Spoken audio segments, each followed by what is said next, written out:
Break के बाद आप सभी का स्वागत है और इस बुलेटिन में हम बात करेंगे रूस यूक्रेन के जंग की कहानी को लेकर। रूस और यूक्रेन के बीच भीषण जंग आज भी जारी है।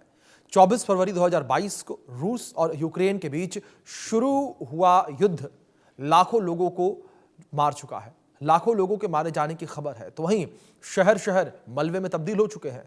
2025 में भी रूस ने ताबड़तोड़ हमले के जरिए यूक्रेन को दहला दिया। तो वहीं पुतिन के प्रचंड प्रहार के बावजूद जेलेंस्की पीछे नहीं हटे, बल्कि यूक्रेन ने भी रूस पर जोरदार पलटवार किया। रूस यूक्रेन जंग की पूरी कहानी आपको बताएंगे, किस तरीके से रूस और यूक्रेन के बीच जंग जारी है, किस तरीके से ये दोनों देश एक दूसरे को खत्म करने पर आमादा हैं।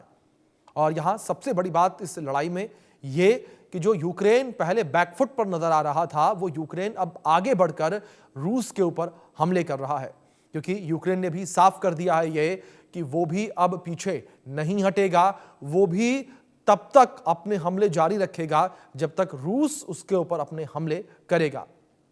तो ऐसे में इस पूरे मोड़ ने इस युद्ध को एक नए आयाम पर पहुंचा दिया, क्योंकि रूस और यूक्रेन दोनों एक दूसरे के ऊपर लगातार हमले कर रहे हैं।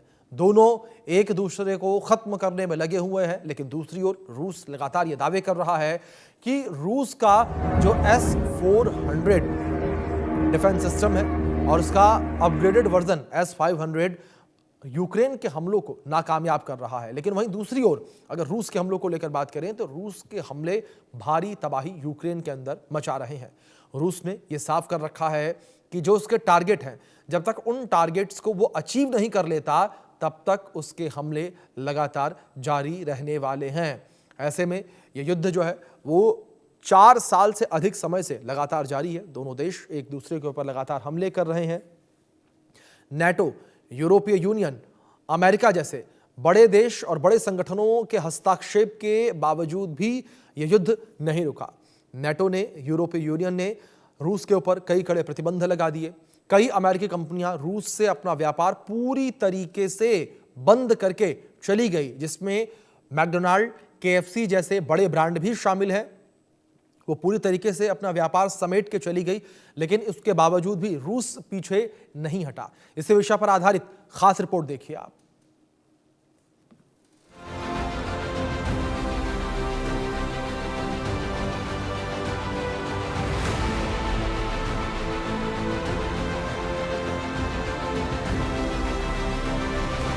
पुतिन का पारा गरम, जेलेंस्की के पास टाइम बेहद कम।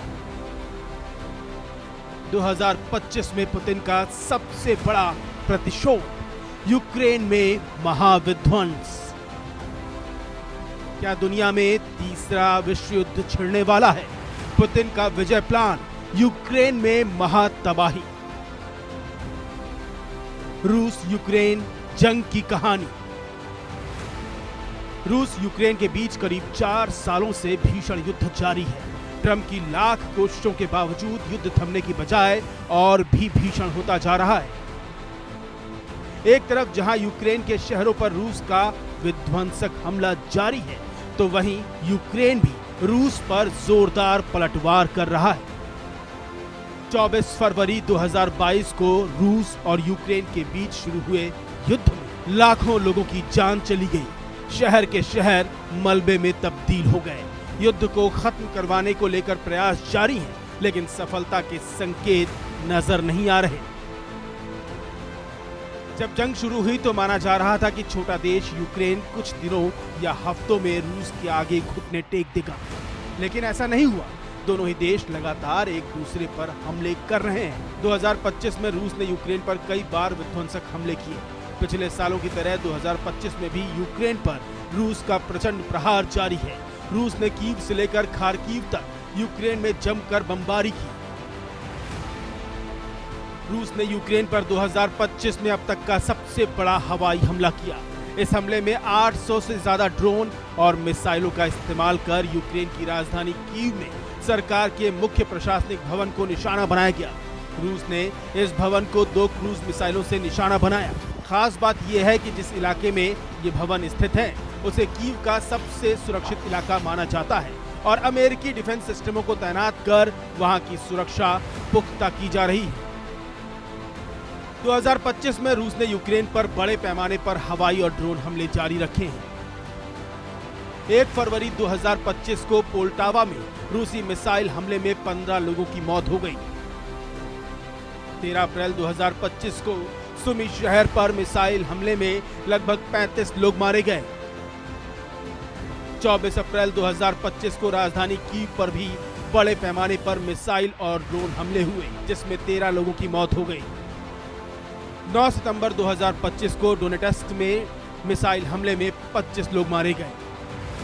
19 नवंबर 2025 को टर्नोपिल में अपार्टमेंट पर मिसाइल और ड्रोन हमले, दर्जनों लोगों के मारे जाने की खबर।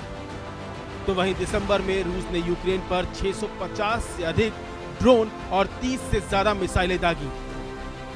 दिसंबर महीने में भी रूसी हमले से यूक्रेन को भारी नुकसान पहुंचा। एक तरफ जहां यूक्रेन पर रूस के अटैक ने कोहराम मचा रखा है, तो वहीं जेलेंस्की भी अपने कदम पीछे खींचने को तैयार नहीं है।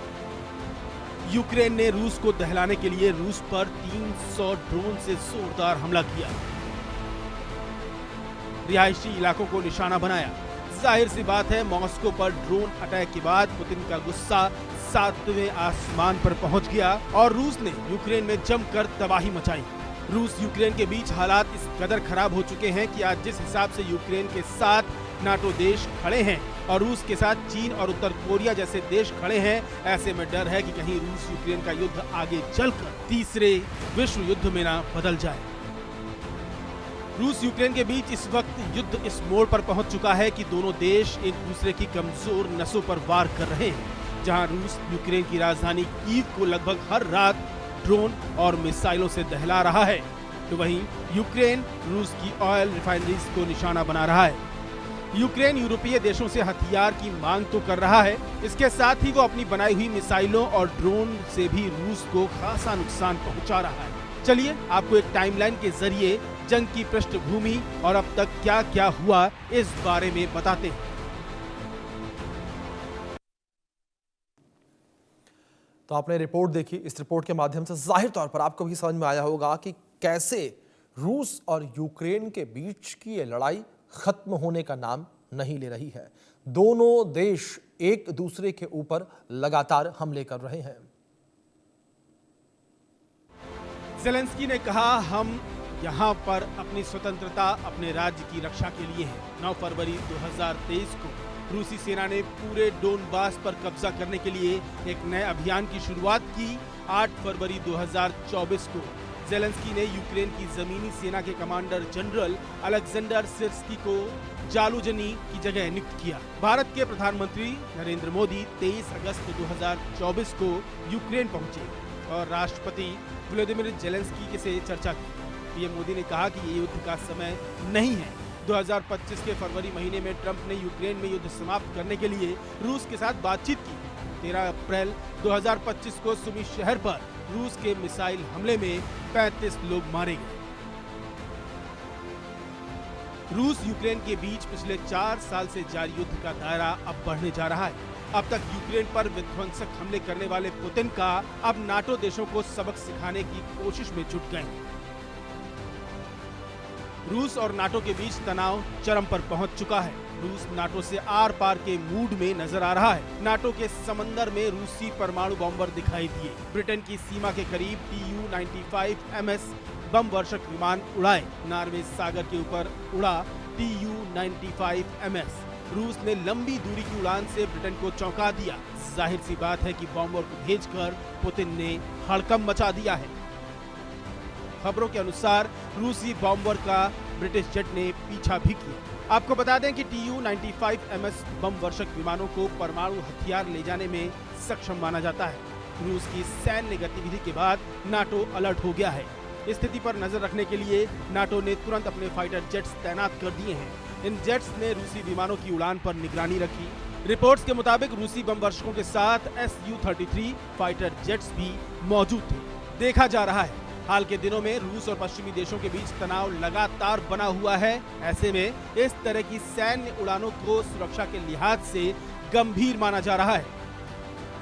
रूस यूक्रेन के बीच शांति वार्ता की कोशिशें अभी तक नाकाम रही हैं। अब तक हुई तमाम शांति वार्ता बिना किसी ठोस नतीजे के खत्म हुई। रूस की आक्रामक कार्रवाई अब बताती है कि कूटनीतिक रास्ते से शांति की उम्मीद फिलहाल धुंधली दिख रही है, जबकि अमेरिका जैसे देश मध्यस्थता करने की कोशिश कर रहे हैं। रूस के अस्तित्व वाली सोच इस बातचीत की राह को और कठिन बना रही है। तो वहीं यूक्रेन के राष्ट्रपति ज़ेलेंस्की ने कहा है कि हम झुकेंगे नहीं, हर नुकसान हमें और मजबूत बनाएगा। यूक्रेन पर रूस के ताबड़तोड़ हमले की अमेरिका और यूरोपीय संघ निंदा कर रहे हैं और नए प्रतिबंधों की संभावना जता रहे हैं। लेकिन ट्रंप ने साफ साफ कह दिया है कि वो यूक्रेन पर रूस के हमले से खुश नहीं है। वैसे ट्रंप को उम्मीद है रूस और यूक्रेन का युद्ध जल्दी खत्म हो जाएगा। हालांकि ट्रंप को रूस यूक्रेन युद्ध को खत्म करवाने में अब तक कोई कामयाबी नहीं मिली है। कुल मिलाकर कह सकते हैं कि रूस यूक्रेन का युद्ध फिलहाल खत्म होता नजर नहीं आ रहा। रूस और